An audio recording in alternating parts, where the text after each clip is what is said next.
Now, a lawyer who acted for WikiLeaks founder Julian Assange has arrived back in Australia. Jennifer Robinson was originally stopped when trying to board a flight in London. Ms Robinson spoke with our reporter Jason Om about what happened.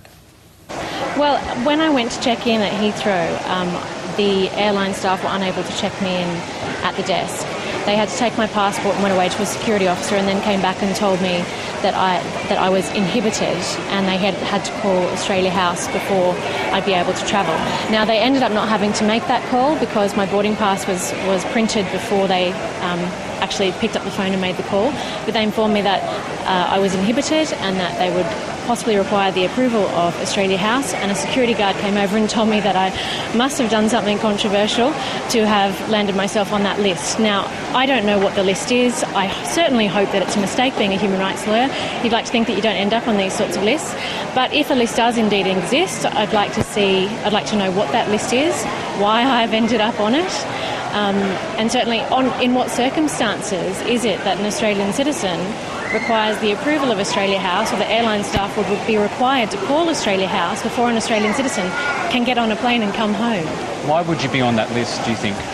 I have no idea. I mean, I'd like to think it's because of my controversial work about West Papua, but unfortunately that doesn't get the attention it deserves. I suspect if there is indeed a list and my name's on it, perhaps it has something to do with my work for WikiLeaks as a legal advisor to Assange and to WikiLeaks. And of course there's been incidences around the world where those associated in any way with WikiLeaks have been stopped in some ways at airports.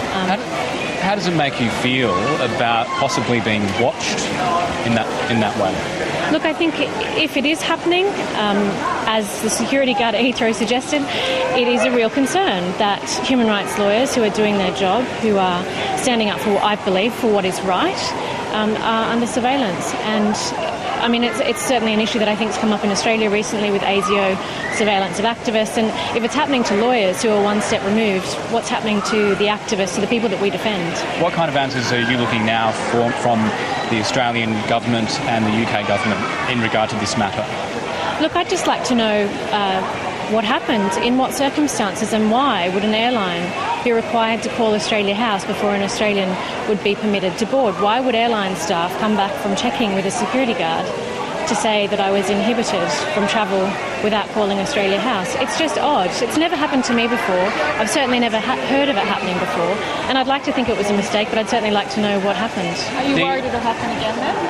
Well, I guess that's why I'd like to know exactly what happened, because I'd like to be guaranteed that my ability to travel is not going to be interfered with and I'm not going to have to deal with these sorts of interferences.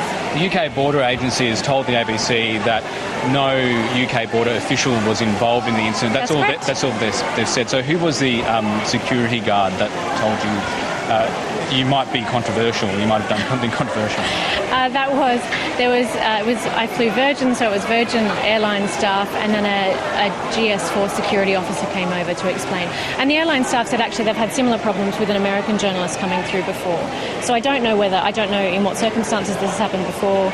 I'm certainly pleased that I was able to travel back. I didn't have any issues with either the Australian Border Agency here or with the UK Border Agency. It was an issue initially checking in with the airline. So who actually said you must have done something controversial? The security guard. And it was the security guard that suggested that if I had been registered as inhibited, that there must be some sort of government listing and that I ought to investigate. Because the Department of Foreign Affairs has said they don't know about the list.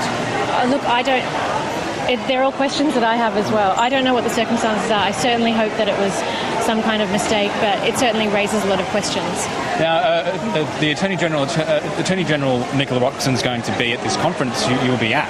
So I know, actually, will you be speaking to her directly? I need to get going because I would like to make sure I get there in time to speak with Ms. Roxon.